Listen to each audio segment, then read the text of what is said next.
Bonjour tout le monde et toujours bienvenue sur la chaîne Dr Mohamed Faye Channel. On continue sur nos informations et nos conseils concernant le cancer et nous sommes déjà au troisième principe ou bien troisième étape parce que notre méthode se base sur trois grands principes. Le premier principe, c'est connaître les causes. Le deuxième principe, c'est comment se comporter avec le cancer, qu'est-ce qu'il faut faire, comment vous devez vivre donc la période du traitement. Et bien sûr, quand vous connaissez les causes, il faut les arrêter. Il faut arrêter les causes de cancer d'abord. Et puis, donc, nous avons déjà parlé des choses qui aident un peu et qui permettent même d'arrêter un cancer. Et aujourd'hui, c'est le troisième principe, c'est comment vivre après le cancer. C'est que après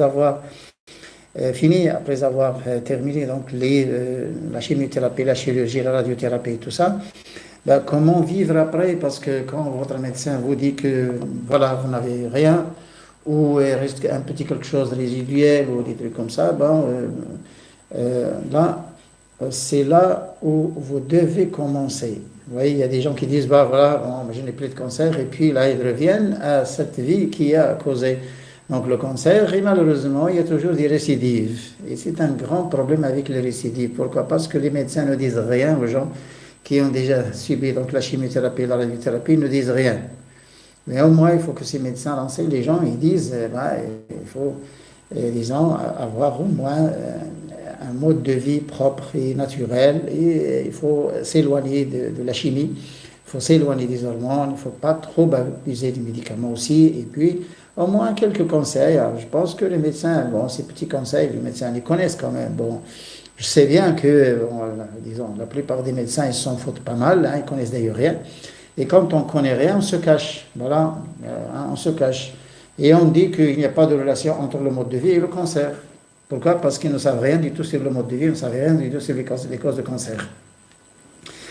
Et là, aujourd'hui, on va parler de c'est maintenant que vous devez franchement être à cerner la chose, et il faut être courageux pour vivre cette vie normale, bien sûr, vie normale, en paix, sans penser à votre cancer.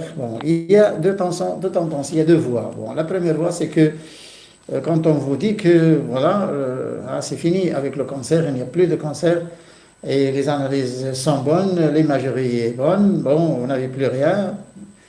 Là, les personnes, ils reviennent au mode de vie, ils reviennent à la friture, ils reviennent donc à la farine blanche, au sucre blanc, aux viandes, tout ça, les fast-food, les junk-food, les conservés.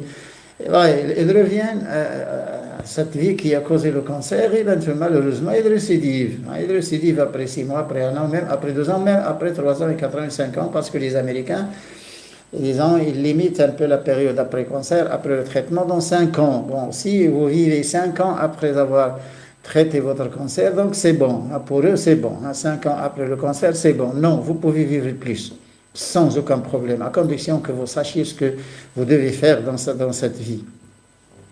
Et déjà, l'hormonothérapie, quand on vous donne les hormones pendant 5 ans, c'est pour vous garder en vie pendant 5 ans. Mais après 5 ans, il y a des femmes là qui récidivent et qui sortent un cancer d'utérus. Après avoir enlevé ce sein, ensuite c'est l'utérus. Pourquoi? C'est écrit d'ailleurs sur le prospectus de ces hormones qu'ils utilisent. C'est écrit clair, c'est écrit que ces hormones peuvent causer un cancer d'utérus. C'est ça le risque. Et malgré ça, les médecins recommandent et prescrivent les hormones pendant 5 ans après le traitement de la chimie, après la chirurgie, chimiothérapie. Donc, et tout ça. Moi, je n'interviens pas dans vos traitements. Je ne peux pas quand même vous dire, il ne faut pas faire la chimie, il ne faut pas faire la chirurgie, non. Mais on est là pour vous aider et pour ne pas revenir à ce cancer, pour ne pas sortir une récidive. La récidive est plus grave que le cancer, parce que, attention, la récidive, là, il devient plus fort et c'est méchant. Et le corps est déjà fragilisé par la chimio. Votre corps est déjà fragilisé par la chimio, par la radio. L'immunité elle est au minimum. Et quand vous récidivez, il n'y a rien à faire. Il n'y a rien à faire. On continue à faire de la chimio et puis voilà, on va faire ça et ça et ça. Et non que ça, de toute façon. Et non que ça. Et non que la chimio. Que voulez-vous qu'ils fassent? Ils vont vous recommander des plantes ou je ne sais pas quoi. Non, ils ne connaissent rien. Ils ont étudié la chimie, ils appliquent la chimie, c'est tout. Mais il ne faut pas qu'ils disent aux gens qu'il n'y a que ça. faut pas qu'ils disent aux gens que c'est impossible de guérir un cancer, disons, à l'extérieur de ce protocole médical. Non, ça existe. Il y a beaucoup de personnes à travers le monde qui ont guéri le cancer. Mais voilà, c'est ça le problème, c'est que les médecins, il faut qu'ils aident les malades, il ne faut pas quand même qu'ils soient un peu complexés par ces traitements naturels, parce qu'ils existent de toute façon, qu'ils veulent ou qu'ils ne veulent pas, hein, qu'ils acceptent ou qu'ils n'acceptent pas, donc les traitements naturels existent. Et il y a beaucoup de personnes à travers le monde, il y a des milliers de personnes là, qui ont utilisé les traitements naturels et qui sont bien. Voilà, donc pour ne pas récidiver, sans faire une heure à vous parler de ça, pour ne pas récidiver, pour ne pas, sortir un cancer à nouveau, il ne faut pas revenir aux causes de cancer. Voilà, vivez avec le régime dont nous avons parlé, avec ce protocole. Manger naturel, c'est pas manger bien. Le médecin va vous dire manger bien, mais qu'est-ce que ça veut dire manger bien? Bon, c'est quoi, monsieur, manger bien? Manger bien, hein, ça n'a pas de sens, hein, ça n'a pas de sens. C'est ce qu'on appelle de la palissade. Quand on vous dit manger bien, c'est de la palissade. Vous savez la théorie de Palisse, hein?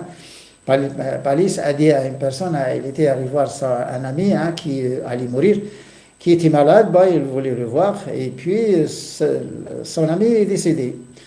Et il a dit, regardez, 5 minutes avant sa mort, il était toujours vivant. Et on a appelé ça palissade. On a appelé ça, les choses qui n'ont pas de sens, qui ne disent rien ou qui sont bêtes, là, on dit c'est de la palissade. Bon, quand un médecin vous dit manger bien, c'est de la palissade. Parce que ça ne veut rien dire, ça n'a aucun sens. Manger bien, c'est quoi finalement? C'est quoi? C'est la viande, c'est le lait, c'est le poisson. C'est quoi? Hein? C'est les frites, c'est les biscuits, c'est le chocolat. C'est quoi manger bien?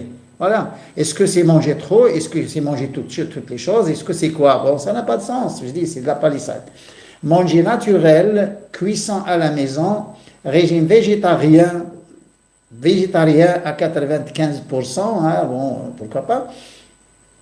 Et puis, à la place des viandes, le poisson, on a déjà parlé de ce régime. Et manger cru, il faut qu'il y ait du cru dans votre régime, au moins au-delà de 50% du cru. Si vous mangez 70% du cru, là, c'est extraordinaire. Là, c'est merveilleux. Mais oui, parce que vous êtes passé par une expérience, disons, quand même dure, avoir un cancer, la chirurgie, il y a des gens qui ont fait de la chimie avant la chirurgie, et puis la chimie après la chirurgie, il y a des gens qui ont fait 40 séances et 50 séances de radiothérapie, ça ne laisse rien dans votre corps, là. Ça dit sur le corps, pas le cancer. Et là, quand vous passez par une expérience dure, et vous avez déjà subi des traitements lourds et durs, mais au moins, sachez comment vivre après. Sachez comment vivre pour ne pas revenir à cette expérience dure. Et c'est douloureux quand même, c'est douloureux et c'est triste, c'est angoissant quand même de vivre cette période de cancer. Donc, ne revenez pas à ce cancer, ça veut dire, si vous voulez ne pas revenir, ne revenez pas au mode de vie qui a causé le cancer. Les produits conservés, tous les aliments conservés sont interdits, et puis les huiles de table, les huiles raffinées, parce qu'il y a du trans, et parce que c'est des huiles qui contiennent donc, des BHA et des BHT, des conservateurs chimiques, et la farine blanche, et le sucre blanc, et tout ce qui est conservé, et puis le mode de cuisson, il ne faut pas qu'il y ait de la friture. Ne faites pas la cuisine dans une cocotte à 120 degrés. Bon, ça n'arrive pas à 120. 120, c'est l'autoclave. C'est un peu 110, 112 degrés. Une bonne cocotte avec une bonne pression, c'est 110 degrés, 108, 110. Ça ne dépasse pas ça. Déjà, ça dépasse 100 degrés parce que quand on augmente la pression, on augmente la température d'ébullition de l'eau. Quand on diminue la pression, on diminue la température d'ébullition de l'eau. C'est l'évaporation sous vide. Et ne revenez pas à ce mode de vie pollué par la chimie. Faites attention aux cosmétiques, faites attention aux hormones, surtout les femmes qui prennent la pilule et qui prennent des choses comme ça. Bon, ou bien la pilule pour soigner, pour traiter cette maladie. D'ailleurs, le chamboulage hormonal, les ménorrhées, disons, le problème d'endométriose, des problèmes, donc des règles chez les femmes. Bon, la plupart des femmes, c'est pas la plupart, bon, le seul traitement, c'est des hormones, c'est des progestogènes. Évitez le trop de médicaments et n'abusez pas trop. Et puis, le régime doit être naturel, cuisant à la maison, achetez la matière première, préparez vos repas et restez pendant le traitement. On a déjà décrit ce problème avec les jus de légumes, les jus de fruits, les potages, les trucs végétaux et tout ça. Mangez les feuilles vertes, mangez beaucoup de verdure. Et des compléments, il faut que vous ayez tout le temps les compléments à la maison. Propolis, propolis pour les cancéreux, c'est obligatoire. Gelée royale n'est pas obligatoire. Mais si vous l'avez, vous pouvez la consommer. Gelée royale n'est pas obligatoire, mais propolis c'est obligatoire.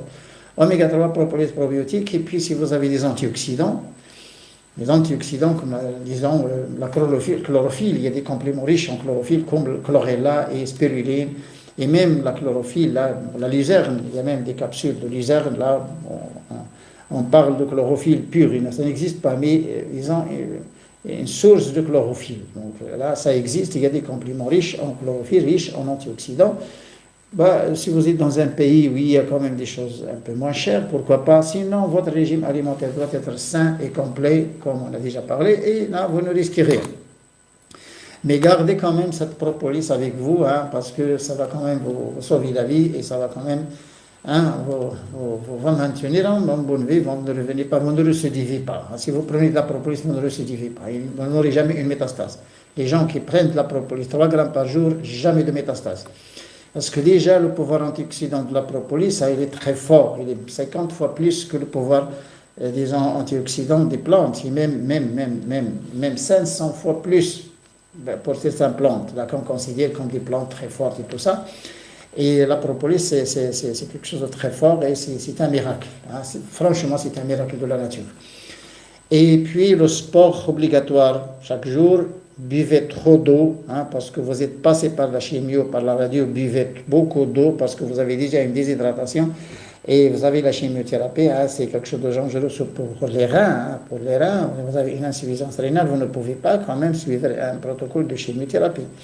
Bon, buvez beaucoup d'eau et puis continuez à faire la saignée aux ventouses une fois par an parce que ça détoxifie et ça réduit quand même les marqueurs tumoraux. Les marqueurs tumoraux, la hijama, la saignée aux ventouses, ça diminue et ça permet d'abaisser donc, les marqueurs tumoraux. Et puis, on a les plantes qu'on peut boire sous forme d'infusion, c'est une tisane, il y en a beaucoup. Toutes les choses que vous pouvez avoir donc, auprès de chez vous, dans votre pays, il faut l'utiliser, il ne faut pas oublier. Et chaque jour, bien sûr, surtout le soir. Les plantes, si vous voulez les prendre sous forme de tisane ou d'infusion, prenez-les le soir. Ensuite, les graines doivent être incorporées à votre régime alimentaire. Dans tout ce qui est lin, sésame, graines de nigel, cresson, fenugrec, c'est des graines à incorporer dans le régime alimentaire, avec les aliments et puis les épices. On a déjà parlé des épices, les plantes qu'on peut boire sous forme d'infusion. Un régime végétarien avec du poisson, c'est très suffisant. Si vous voulez manger un peu de viande, oui, pourquoi pas, mais il faut que ce soit des viandes de pâturage, des viandes naturelles, et manger la viande des animaux, pas le poulet, pas le poulet, 2 fois. Donc, si vous trouvez la viande de pâturage, la viande bovine, même caprine, on a dit dans notre pays, dans les pays arabes, on a le dromadaire, la viande de dromadaire, s'il est bonne, sans aucun problème, vous pouvez en manger une fois par mois ou une fois par 2 mois, ce n'est pas méchant. Et là, gardez ce mode de vie après cancer, ce mode de vie, donc il faut que vous vous habituiez à ce mode de vie et ne pensez plus à votre cancer. Si vous suivez ce contrôle, donc ce mode de vie, ne pensez plus à votre cancer. Mais si vous revenez au sandwich, au snack et fast food, au junk food, et au conservé, des trucs comme ça, la friture et tout ça, attention, vous pouvez récidiver à tout moment. Soyez sûr, vous pouvez récidiver à tout moment. Pourquoi? Parce que vous avez les causes de cancer. Donc vous revenez vers les causes de cancer. Et c'est ça le problème. Bon, les gens, si on donne ces conseils aux cancéreux après traitement, il n'y aurait pas de récidive. Pourquoi la récidive? Si le cancer a été traité, pourquoi la récidive? Alors, même les gens qui ont encore ont déjà subi la chimiothérapie et dont le poids a chuté, l'immunité a chuté, ils ne peuvent plus suivre la chimiothérapie. La tumeur est encore là, elle est réduite, mais elle est encore là. Suivez ce protocole et laissez cette tumeur tranquille. Suivez ce protocole et laissez-la tranquille, parce que vous ne pouvez pas disons, aller donc, au-delà de votre immunité. Et il y a des personnes qui ont chuté de poids de 50%. Moi, je connais des personnes qui pesaient 76 kilos après la chimiothérapie, hein, ils sont descendus à 38 kilos. Des personnes qui ont 38 kilos après la chimio. Hein. C'est quand même un traitement très lourd. Hein. C'est un traitement quand même, hein, c'est pas, il faut être costaud, hein, il faut être éléphant hein, pour subir la chimiothérapie. Et là, si vous voyez, si votre poids diminue hein, de plus de 50%, votre immunité se trouve, les globules blancs se trouvent à 2, 2,4 ou même 2,5 et même 3, là, vous ne pouvez pas suivre la chimiothérapie. Et les gens qui ont récidivé, avant de recommencer le traitement, ben, regardez un peu la vitamine D, regardez bon, le niveau des vitamines, hein, la vitamine D, et regardez aussi le fer, le niveau du fer, et regardez aussi l'immunité, donc les globules blancs et les plaquettes, avant d'aller de subir la chimie à nouveau. Regardez d'abord l'immunité. Ne commencez pas le traitement si votre immunité ne le permet pas. Ça, c'est mondial, c'est reconnu. Hein. Bon, il y a des pays qui respectent ça. Il y a des équipes, là, parce que le cancer, c'est une équipe, hein, c'est pas un médecin. Mais l'équipe, il y a une équipe. Hein. Et là, si l'immunité ne permet pas la chimiothérapie, ce n'est pas la peine quand même de tuer la personne. Parce que les médecins, il y a la plupart des cas, donc la tumeur est là, on a déjà fait 5, 6, 7, 8 séances de chimio, la personne, bon, son poids chute, l'immunité chute, bon, il n'a plus d'appétit, il ne mange même pas bien, il ne peut plus se lever, il ne peut pas dormir et tout ça, il a des douleurs partout, et puis là, puisque la tumeur est encore là, il n'est pas dissoute à 100%, il y a un petit quelque chose, là, les médecins ils disent non, il faut continuer, ah, voilà, il y a 2 séances et on va dissoudre la tumeur. Non, monsieur, vous n'allez pas la dissoudre. Et je vous défie si vous pouvez la dissoudre. Parce que déjà l'immunité là, elle est foutue, et puis la personne ne peut plus, elle ne peut même pas manger. Et il y a disons, un résidu de la tumeur. Ben, disons, si la personne sait ce qu'il doit faire, c'est-à-dire si elle suit ce protocole, manger naturel, faire du sport et prendre des compléments pour renforcer l'immunité, à ce moment-là, après un moment, si la personne donc redevient quand même hein, assez fort pour subir la chimie, bon, c'est pas méchant, pourquoi pas. Non? Mais disons, continuer à faire subir la chimie alors que la personne ne supporte pas, vous allez dissoudre la personne avant de dissoudre la tumeur. Je le dis 2 fois. Vous allez dissoudre le patient avant de dissoudre la tumeur. Je sais ce que je dis. Hein. Et il y a beaucoup de cas, malheureusement, il y a beaucoup de cas qui sont décédés à cause de cette fragilisation. Donc, ils sont tellement fragilisés par la chimie, par la radio. Bon, l'immunité est foutue, donc le poids chute. Là, les nausées, ils ne peuvent plus manger. Et même quand ils mangent, il n'y a pas d'absorption. Et le système immunitaire, là, ne peut pas, vous voyez, hein, il leur faut du temps quand même, il faut du temps, il leur faut un régime alimentaire très fort et très riche, et puis il faut reconstituer le microbiote pour qu'il y ait échange, pour qu'il y ait absorption. Mais bon, il faut que vous sachiez qu'il faut que vous organisiez, hein, il faut connaître quand même quoi faire. Bon, c'est pas parce qu'on vous dit de la chimie, bah, vous allez vers la chimie, mais quand même réfléchissez et dressez un plan, et ce plan que vous devez suivre dès le début. Hein. Dès que vous diagnostiquez votre cancer, suivez. Bon, hein, faites un plan et suivez. Il faut suivre ce plan, c'est tout. Et nous ne sommes pas contre les traitements, mais les traitements doivent être faits dans des conditions hein, qui permettent quand même aux patients de ne pas perdre donc, la santé et de bien répondre à ces traitements. Donc la personne, s'il ne peut pas répondre à ces traitements, bah, à quoi bon ça ne sert à rien. À quoi bon faire la chimie et la radiothérapie? Et là, il y a beaucoup de personnes qui ne comprennent pas donc, ce que je dis. Ils disent, bah, si je suis donc, ce protocole-là, c'est suffisant pour guérir un cancer. Non, monsieur, ce n'est pas suffisant. Vous devez être sous contrôle et vous regardez. Hein. C'est vous qui décidez, ce n'est pas le médecin. Et restez sous contrôle et regardez. Si vous avez une immunité suffisante, vous avez un bon poids, vous avez un bon niveau de vitamine D, et puis un bon niveau de fer, vous n'avez aucune anémie, vous n'avez rien, et que vous pouvez faire la chimie, bah pourquoi pas? Oui, pourquoi pas? Mais si vous voyez que votre immunité ne le permet pas, bah attendez un peu. Pourquoi? Parce qu'avec ce protocole, la tumeur ne va pas quand même pousser, hein, il ne va pas quand même croître. Il y a des personnes qui, après 4-5 ans, la tumeur a fait 1/2 millimètre de plus. Après 4 ans, il n'y a pas de métastase, il n'y a rien. Bah, il est là, il a fait 1 demi-millimètre de plus. Il y a des personnes que la tumeur là a régressé. Il a régressé de moitié. Ça dépend de votre état psychique, ça dépend comment vous vivez, ça dépend de votre âge, ça dépend de l'historique des maladies, l'historique de ce que vous avez déjà passé dans votre vie, et puis la nature du travail, et bon, l'endroit où vous vivez, bon, les espaces que vous fréquentez, il y a des contaminants, parce qu'on ne peut pas généraliser, on ne peut pas dire que là, voilà, c'est un protocole qui va marcher pour les Coréens, pour les Chinois, pour les Africains, pour les Européens, pour les Américains, pour les enfants, hein, pour les vieux, hein, pour les adultes, pour la femme, pour l'homme, le même protocole, non, hein. Non, on est différents. Il y a des personnes qui répondent, des personnes qui ne répondent pas. Et je pense que ce que je dis est logique. Ben, s'il n'est pas logique, c'est que bon, ce monde, on vit dans un monde inconnu, absurde. Bon.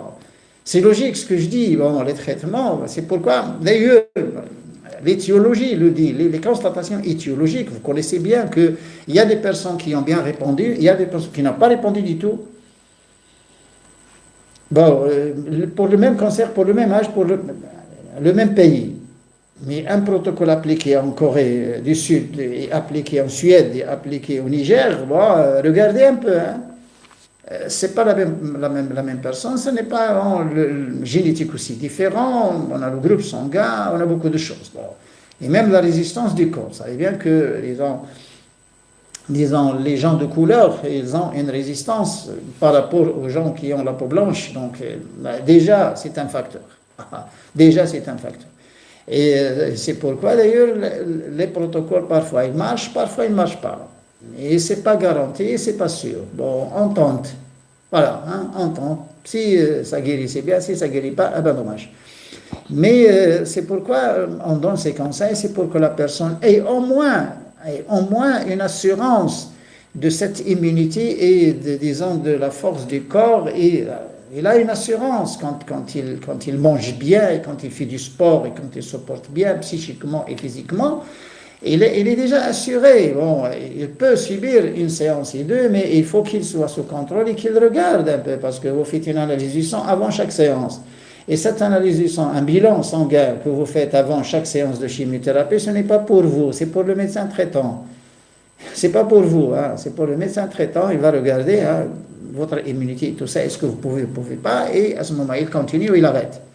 Voilà, je pense que j'ai tout dit, hein. Les personnes qui veulent comprendre ce que ça veut dire un cancer, là j'ai tout dit. Les personnes qui cherchent quelque chose de magique, quelque chose de prêt à avaler et acheter, donc là, c'est des personnes qui vont perdre du temps et attention, ils vont souffrir. Vous êtes obligés de comprendre ces choses-là. Diagnostiquer un cancer, regardez les causes, arrêtez les causes et vivre comme j'ai décrit. Et après le cancer, là, vous devez garder cette vie propre et ne revenez pas aux causes de cancer pour ne pas récidiver. Voilà, j'ai tout dit. Bon, déjà, en langue arabe, il y a 38 vidéos. En langue française, j'ai un peu trop résumé, mais ça se comprend bien. Et même 38 vidéos en langue arabe, il y a des personnes qui se demandent encore. Je ne sais pas pourquoi. Bon, je ne sais pas pourquoi les gens ils se demandent toujours. J'ai parlé des jus de légumes crus, la patate douce, le topinambour, les coins et tout ça, à faire broyer avec une eau minérale. C'est un jus, vous pouvez ajouter des plantes, vous pouvez ajouter des graines, vous pouvez ajouter même des épices comme le curcuma, comme le gingembre et tout ça. Il y a des gens qui disent, bon, ce jus-là est préparé à partir des légumes cuits ou des légumes crus. Mais déjà, qu'est-ce que ça veut dire un jus, bon de Dieu? Bon, un jus, ça s'appelle... Je ne sais pas pourquoi les gens ne veulent pas comprendre, bon, alors que je parle bien en arabe, moi je dis bien en arabe. Bon, là. Il y a la vidéo sur les jus de légumes, il y a des personnes qui se demandent, bon, ce jus-là, on le prépare à partir de... Bon, si vous faitt cuire dans ces légumes, ce n'est pas un jus, c'est un potage. Ça ne s'appelle pas un jus, ça s'appelle un potage. Bon. Et en langue arabe, on connaît bien, aser, c'est jus, et puis shorba, c'est potage. Bon, moi je dis aser, ça veut dire, bon, je ne sais pas comment je dois parler, mais jusqu'à présent, bon, franchement, j'arrive pas à satisfaire tout le monde. Il y a toujours des personnes qui posent des questions bêtes, et je ne sais pas pourquoi elles posent ces questions. Au lieu de regarder la vidéo 3 et 4 fois et prendre note, là, il y a des gens qui ne veulent pas. Ils veulent que vous le disiez tous directement, faites ça. Mais cherchez quand même, cherchez, innovez et soyez quand même pour quelque chose. Bon. Il ne faut pas qu'on vous dise tout, il ne faut pas qu'on vous apporte tout, il ne faut pas qu'on vous prépare quand même des jus à la maison. Mais bon, luttez vous-même contre toutes les maladies, pas uniquement le cancer. Et ce protocole que je décris, il est aussi bon pour les maladies auto-immunes. C'est le même protocole pour les maladies auto-immunes. Et ça donne satisfaction, ça donne un très bon résultat. À notre live, Inch'Allah. Au revoir tout le monde.